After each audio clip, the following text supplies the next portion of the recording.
Oh.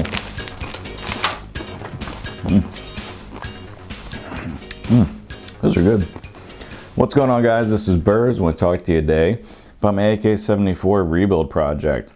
A lot of you recently have said, hey, Burrs, where the hell's part 2? Boom, coming right at you. Now I got that peanut butter taste in my mouth. I know I shouldn't have swallowed. So here it is in its full form, as you can see. The only difference is, or the only thing I haven't done yet, is paint the dust cover. You can see it's still the old paint job. But everything else on this rifle is completely installed. Ran about 100 rounds through it so far. Really enjoy it. And you can see it has the disruptive gray color with some black accents. Disruptive gray all over. It already has a scratch on it. And like I told some other people, the great thing about just doing one color is I have this scratch. I'm just going to take a spray pan, just spray it right there, let it dry, and you're back to a brand new looking rifle. So let me run down through some of the things that we did to this just in case you missed on part 1. Magpul stock, Stark Industries grip.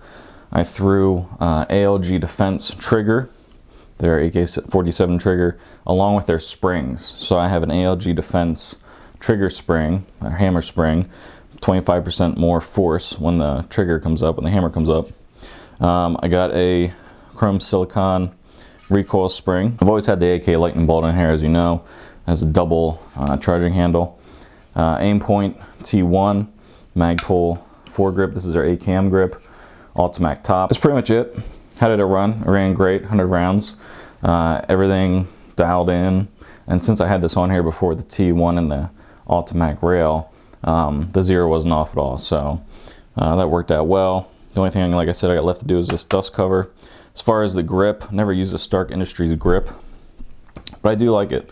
It puts your hand in there. I might stipple certain parts of it, but it has more of a back strap to it than what other ones in the market that I've seen have. As far as being light, this is a relatively lightweight AK-74, very quick to the point.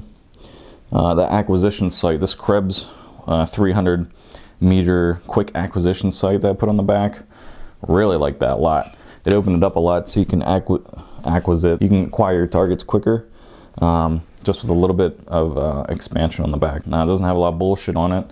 The only thing I might put on is a light in the future if I'm going to be using this for home protection, which I'm not at the moment, but you can put a light on it. But just have a nice lightweight AK-74 quick acquisition of targets because of that Krebs quick acquisition 300 meter rear sight here, this rear leaf. The trigger, you can see this is a clear gun. The trigger on this ALG Defense is incredibly smooth, incredibly crisp, incredibly quick. It just really doesn't move as much as like a Tapco G2 trigger, which is what I have on all my AKs. As far as what I've used to lubricate this big old schlong, I've been using Lucas oil gun grease, and it works out well. I do like the fact that it stays in place. It's a grease, it's not an oil, so you're gonna have extra protection in an AK. You don't really want to use a thin oil in an AK. You want to have it stick where you stick it. Does that make sense? I don't know if it makes sense, but you get the point. I caught onto it from Frank Proctor. Been using it since probably about a year now, and Lucas oil has become my go-to gun grease. Going through a class with Slip 2000, it burned off a little bit sooner than I wanted it to. I used the Lucas oil gun grease and oil, gun oil, and I haven't seen that issue whatsoever. So there you have it, part 2. It's all together. It's been working for over 100 rounds.